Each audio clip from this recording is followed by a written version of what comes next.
Hey everybody, I'm Josh. And I'm Rachel. And we are just wrapping up our second Alaska cruise, and we want to teach you some lessons we learned along the way. Let's go. Here we go.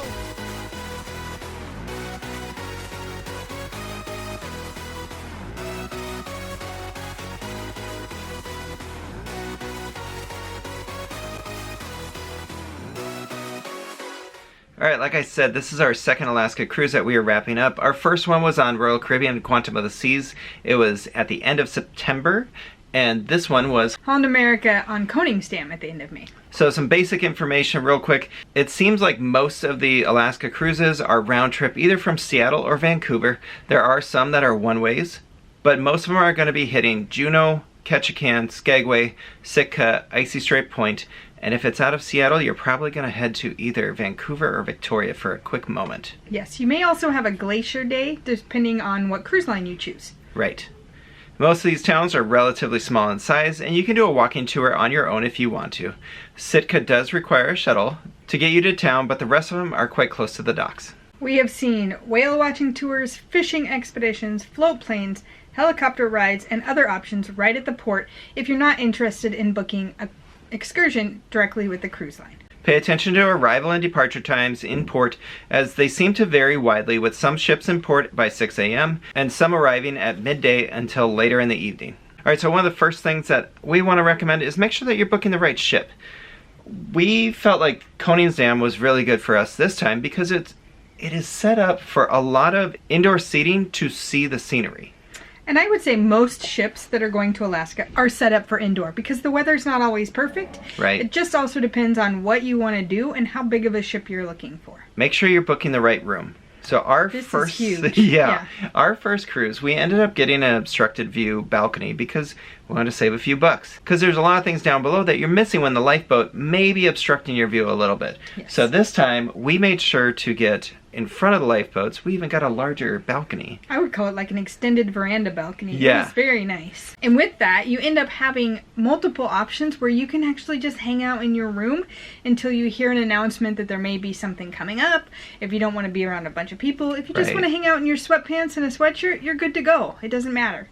Now, if your budget calls for it, I think that an inside room would be perfectly fine. Just know that you're going to want to get out of that room to be able to see things quite a bit. And not every cruise ship has a lower deck to be able to see things. So you might be up on the 12th, 13th, 14th floor, being able to look down, which is just going to take you away from nature a little bit more. Yes. If you're starting to look for Alaska, you understand that Alaska can be pricey. Not just the cruise itself, but once you've booked the cruise, understand the excursions themselves are some of the priciest we've seen. And they're limited, and they seem to sell out quickly. It's true. Yeah, so we booked a lot of our excursions very early, and we expected to spend 2 to 3 times what we normally do for excursions, and sometimes more. We did learn on one of ours, though, that try booking it, especially if you are American traveling to Alaska, you're still in America. So you can easily get to these cruise excursions without having to stress too much. And they work really close with the cruise companies, so they know the ideas. We were able to save quite a bit of money booking through a private excursion on our own. And we've done that twice, and it worked out really well. And on that note, if you're American like us, your cell phone is probably going to work pretty well in Alaska. Yep. Which we don't always get the Wi-Fi package. So we, a lot of times, don't have access to be able to book things last minute or check out and see what else is going on. Mm-hmm. But this time it was great because every time we got to port, our phones worked. Yes. Make sure you hit that subscribe button if you want to see our full Alaskan experience while on Holland America's Koningsdam. We will have daily vlogs showing some of the best tips and tricks to make the most of your Alaskan cruise, including excursions to Tracy Arm Fjord, the White Pass Railway, and some amazing wildlife encounters. We also showcase some of the best food and drink options in Juneau, Skagway, Ketchikan, and even Vancouver. In Alaska, some of the local eats that you're definitely going to want to try is the seafood. You know, there's tons of salmon, there's halibut, there's crab, oysters, cod, shrimp, and a lot of other fish. So hopefully you are a big fan of seafood because you're going to see that pretty much everywhere. Also in Alaska, if you're coming here, likely you want to see wildlife. So excursions are definitely worth it if you're looking to see nature and animals. There's a chance of seeing wildlife on the ship and your balcony if you have one of those rooms, but it's not the same. On a lot of those excursions, you can get a lot more close to seeing that wildlife up close and personal. Yeah, like we did a whale watching tour our first trip, and how close you get on a whale watching versus even on your balcony Yeah. is so different. Plus, when you're on a cruise ship, your cruise ship doesn't stop when some animals are coming by. So you're going at a pretty fast rate. They're not slowing down. They're not always pointing it out. True. They're not going to make sure that you get a good view and angle of your video or your picture. Yeah. So if it's really important to you to be able to see whales, I would book a whale excursion.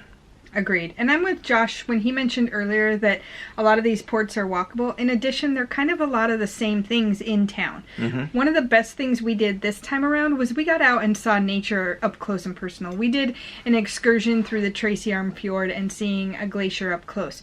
We also did a UTV experience where we got up into the mountains of Ketchikan, and it was just beautiful. Stuff you couldn't see walking around town.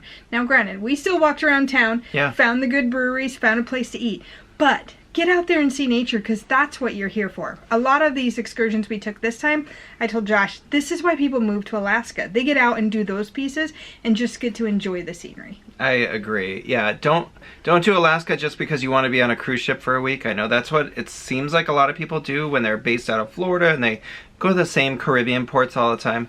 Alaska is about the ports, and so really take advantage of that, because we ended up with some really long port days. And so I partially feel like we barely even got to see a lot of this cruise ship because we were off so much, but we had a great time doing it. So embrace your ports, embrace nature. Yeah. Also, unlike us, bring binoculars. I did consider purchasing binoculars, but also I wanted to take pictures, so I should have done some better research. Yeah, definitely want to bring some binoculars if you have some or have the availability to bring some. We don't have a big camera to be able to do like the nice zooming. We don't have binoculars, but if you have those, you should definitely bring those. This is the trip for it. This would be the one for it, yes. Something else to be prepared for is the weather. This morning, for instance, it was one of the rockiest sea days we've probably ever had in almost 20 cruises each. It was bad. Yeah, it was. We woke up at 3 o'clock in the morning because the wind was blowing so hard. And then the waves that we were hitting, I think it was around 15. I think he said 15 meters. Yeah, so it was extremely high stuff. We saw multiple people in the dining room at brunch that looked like they were leaving to go throw up. There were puke bags out. Yeah. Be prepared for that. But also on your excursion, be prepared for the weather. Alaska is rainy. Yeah, we will show you what we ended up packing that really came in handy. But be prepared for weather that is going to be cold and rainy, especially in the shoulder seasons, which is when we've done. Like we mentioned earlier, we've cruised in late September, and it felt like we were in a fog bubble the whole time, but we did enjoy the rain and weather. We got used to the rain. Yeah, we got used to the rain. This time we saw a little bit different. There was a lot of rain, but there was bursts of sunshine as well, but we did still need to pack for layers. Correct. And the other thing that you should be prepared for is the sun. Or lack thereof. Yes. So when we came at the end of September, it was a very standard time frame where the sun came up around 7 a.m., the sun went down around 7 p.m. This time around at the end of May, the sun was up by 4 in the morning. 4. And it didn't go down until like 9:30 at night. Yeah. So you're going to definitely see a wide range of sun up, sun down. And I think in the summer you're going to see even more sun than we saw. Yeah, and even though it's cloudy and gloomy, you still notice that the sun is up. You still have that brightness coming in, that natural light, which is great until you're trying to sleep. It's true. But on that note, let's talk about what we packed, what we think will save you some time, effort, and disgruntledness probably. So we did not pack winter coats. We did not this We time. are from a northern state. We do get cold weather, we get snow, so we felt like we were strong enough. We didn't need to have a winter coat. But we did need layers. Yeah, one of the days we probably could have used our winter coat, but we didn't want to pack it. Yeah. That's one of the issues you got to think about with Alaska, because I brought a flannel for every day. And I brought sweaters. And they take shirts. a lot of room Yep. in suitcases, and they also weigh a lot. Yep. So unless you want to bring 2 suitcases a person and you want to try to trim down and maybe not always re-wear the same clothes over and over, you have to try to cut somewhere. Yep. So, jacket-wise, we both have this jacket, which is kind of a bit of an all-weather one. It's not water resistant. Or it's not water repellent, but it's probably water resistant. So yeah, and it's wind resistant as well. If you got too wet, you're going to get wet from this. But it has a nice liner, and it's more of a, I call it like a 40-50 degree jacket. Yeah, it's definitely not a heavy winter coat, but it works well when it's chilly outside and you just need to keep warm. Yes. We also have a backpack. Yeah, this one is water resistant. Yes. So Waterfly is what this one is by. That way if you're taking stuff off, especially because you should be dressing in layers when you're going to Alaska, you may not always want to wear a second jacket. You may not want to wear your hat and your gloves and whatever else. Everything else that you might have to pack. Plus, having that in there was, at least from my perspective, I didn't have to carry a purse. I just threw my wallet in the extra pocket on the inside and I was good to go. Something we definitely had to have and recommend is get some waterproof shoes. I went with Extra Toughs. They have many different options. This is more a little bit above the ankle. It helped to keep the water out for the most part. And I'll tell you, it was needed. There was, especially in Ketchikan, that was a rainy day. Right, and these are Merrell. Looks like Vibram is the style. But these were great. My feet never got wet. I never had issues. And we were walking through puddles. Yep. And then, this might be the most important, actually. And they were not that expensive. No, they're not that expensive. These are just some Columbia, we call them rain slickers. Yeah, we got them, I believe we actually got them in one of the stores in the airport. But they work so well. The other nice part about these is you can tidy or fold these down to very small size and fit truly in the bottom of a backpack without taking up much room. But also we could wear these over the top of our jacket, over the top of a flannel or a sweater, which also had a t-shirt. So we had many layers. And now the one thing that I would do differently is I would have wore that rain slicker on our Tracy Arm Fjord excursion just to have an extra layer of warmth. Yeah. Because that was really cold. Something to remember, 40 degrees on the water in a glacier environment is far different from 40 degrees at your hometown, randomly going in and out of the store or to your car and work. Yeah. Yeah, we could have had a ton more clothing. I also ended up bringing a couple different pairs of water-resistant pants. The one pair I have is a pretty thin pair, so I could have layered with another pair, like a pair of running tights underneath of it, if I would have been thinking that day, but I didn't. And then the other pair is a little bit thicker, so you can have those options. We also did jeans without any problem. Now, jeans can get wet. They are not water resistant whatsoever, but we did pack quite a few jeans. When we did our UTV experience, we definitely should have had waterproof pants. Because instead, basically from my knees down, my pants were wet.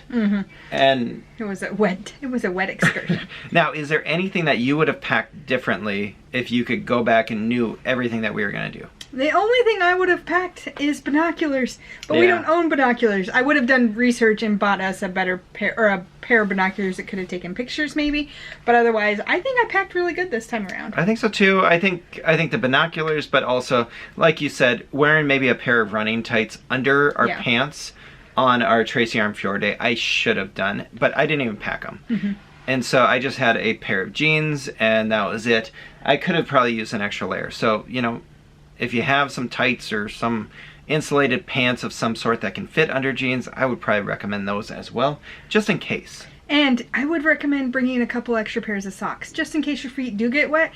There's nowhere to dry them on board unless you're going to pay for laundry, so having an extra couple pairs of socks is just a peace of mind. Yep. Hopefully this video helps you prepare for Alaska. I know we had a great time, and we will probably be back at some point. At some point. If you're enjoying our videos, don't forget to hit that like and subscribe. You can also follow us on social media, Facebook, Instagram, and X. All our links are down below. Later.